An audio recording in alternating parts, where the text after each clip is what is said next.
Y autistic children have emotional outbursts? Parents ചോദിക്കുന്ന ചോദ്യമാണ്. കുട്ടികൾ ഒരു കാരണവുമില്ലാതെ ഭയങ്കരമായിട്ട് കരയുന്നു, അല്ലെങ്കിൽ ഷൗട്ട് ചെയ്യുന്നു, പല രീതിയിലുള്ള ബിഹേവിയേഴ്സ് കാണിക്കുന്നു.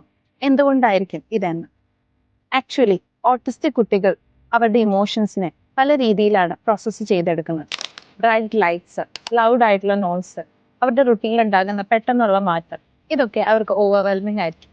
അതുമൂലം അവർ പെട്ടെന്ന് കരയുവാനും ഷൗട്ട് ചെയ്യുവാനും പല ബിഹേവിയേഴ്സും കാണിക്കുകയും ചെയ്യും. ഇതൊരിക്കലും ഒരു ബാഡ് ബിഹേവിയർ അല്ല. പകരം ഇത് അവരുടെ ഒരു വേ ഓഫ് കമ്മ്യൂണിക്കേഷൻ ആണ്. അതായത് ഞാൻ ടയേർഡാണ്, അല്ലെങ്കിൽ എനിക്ക് ഈ സിറ്റുവേഷൻ ഹാൻഡിൽ ചെയ്യാൻ പറ്റുന്നില്ല എന്ന് നമ്മളെ അറിയിക്കാൻ വേണ്ടിയിട്ട് അവർ ഉപയോഗിക്കുന്ന ഒരു മാർഗമാണ്. ഇതിന് പണിഷ്മെന്റ് അല്ല വേണ്ടത്, പകരം അവരെ മനസ്സിലാക്കുകയാണ് വേണ്ടത്. ഇത്തരം സിറ്റുവേഷനുകളിൽ അവരുടെ അടുത്ത് കാമായിട്ട് നിൽക്കുക, അതുപോലെ തന്നെ സെൻസിറ്റീവ് ട്രിഗേഴ്സ് ഒക്കെ കുറയ്ക്കുവാനായിട്ട് ട്രൈ ചെയ്യുക, അതേപോലെ തന്നെ അവർക്കൊരു കംഫർട്ട് നൽകുക. ഇങ്ങനെ ചെയ്യുന്നതിലൂടെ ഒരു പരിധി വരെ അവരുടെ ഔട്ട്ബേഴ്സ് നമുക്ക് കുറയ്ക്കുവാനായിട്ട് സാധിക്കും.